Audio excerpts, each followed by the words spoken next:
Old cardboard boxes.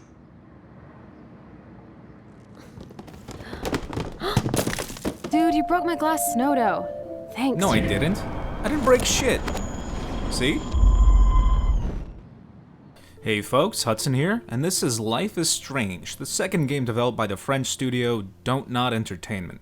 Their debut was Remember Me in 2013, a game that I personally loved, but most critics didn't. Life is Strange is a point-and-click adventure game, but more realistically can be described as an interactive movie. It is similar to Telltale's Walking Dead and Wolf Among Us series, but has even less gameplay, as if that were even possible.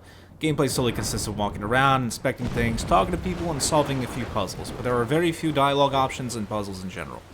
The most compelling aspect of Life is Strange are its influences and subsequent themes. The first inspiration comes from their debut game, Remember Me.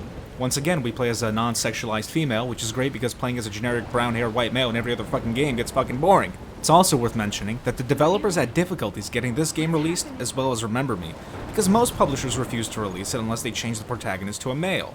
Thankfully, in these cases, they found a publisher who didn't force them to change their artistic vision. The other inspiration drawn from Remember Me was the ability to rewind time. Remember Me's most interesting, and sadly rarely used mechanic, was the ability to go into a person's brain, locate a specific memory, and be able to change it. While it wouldn't change reality, it would change that person's belief of what actually happened during a specific event. It was a brilliant concept and a great way to manipulate people. In Life is Strange, you play as Maxine, an 18-year-old that just got accepted to one of the most prestigious photography schools in the country, Blackwell Academy. Shortly into the story, you discover that you have a similar power, except this time around, you can actually reverse time, instead of simply rewinding and changing someone's memory. This is a great mechanic that shows a lot of potential. In Episode 1, there are a few time-sensitive puzzles that require you to change the location of a certain item or to interact with something at a precise moment. These are very well done, but sadly there are too few of them. Most of these time-rewinding moments are used during conversations. By gaining some information in conversation, then rewinding the conversation, and then using that same information that you just gained for your own personal gain. How did you find out? Why do you care? Why are you even asking me? You never talk, just zone out with your camera. That's why I'm talking to you now. What's my last name?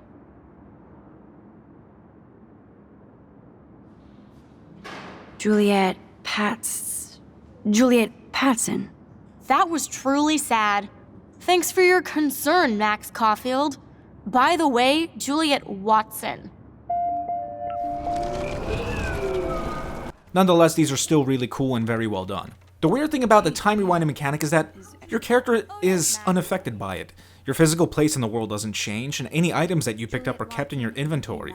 The latter doesn't make any sense whatsoever, but fuck it, it's a video game. Looks like I just had to accept it. The other inspiration for Life is Strange are the works of director David Lynch.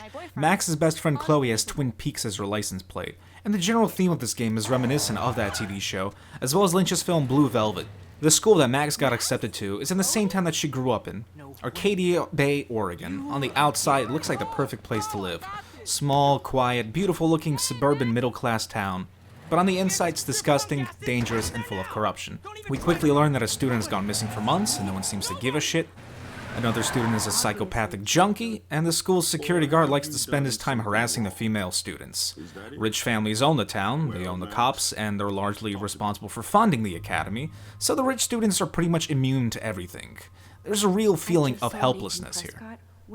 Telltale's first episodes generally start as an introduction, followed by a build-up to a very awesome sequence, and then they end with a cliffhanger.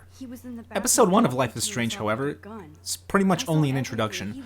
Nothing major really happens. It's pretty much introduction and discovery. You're introduced to Max, her best friend Chloe. Max discovers her special power to rewind time, and then you get a glimpse of the seedy elements of the town and the school. That's not to say it's necessarily a bad design decision, it just means I have to sit here impatiently waiting for the second episode to come out.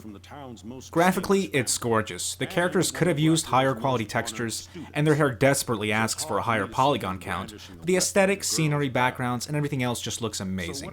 It definitely feels like a movie, with many cinematic camera styles being used, and I love the scene in the beginning where Max puts on her headphones to drown out the squabble from the local rabble in the school. The only real complaint is the lip syncing is awful. Now, since this is a French game, I assume everything was made in French first and then translated into English. The developers had an AMA on Reddit a few days ago, and let's just say their English wasn't particularly fluent. Either way, it's not enough to detract from the experience, although it certainly is a bit jarring.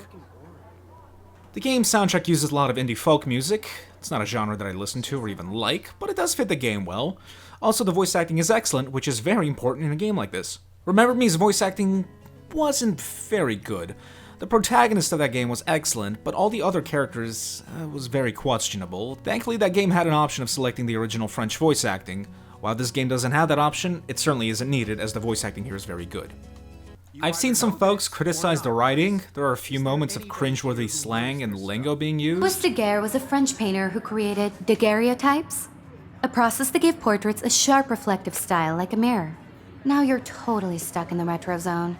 Sad face. But to the writer's defense, my little brother is a high school student, and sometimes he says the same kind of stupid fucking shit.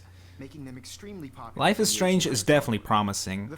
I love the inspirations and themes behind it. I enjoy all genres of games, and I've always preferred experiencing a great story, even at the sacrifice of gameplay. If you've enjoyed games like Telltale's Walking Dead and Wolf Among Us, or Quantic Dream's Indigo Prophecy and Heavy Rain, you'll probably enjoy this one as well. The great thing about Life is Strange is the way it's being monetized. Unlike Telltale, who force you to buy all the episodes at once, then fail to release subsequent episodes on a timely schedule, while simultaneously discounting their own game months before it's even finished, which pisses off everyone who bought it at launch or shortly afterwards.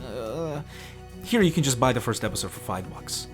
I don't understand why Telltale doesn't do something like this. What they do doesn't make any fucking sense. Buy the episode for $5. If you like it, you can purchase the rest of the season. If not, then what the fuck? You're out of $5. Not a big deal. Episode 1 will take you 2 to 3 hours to beat.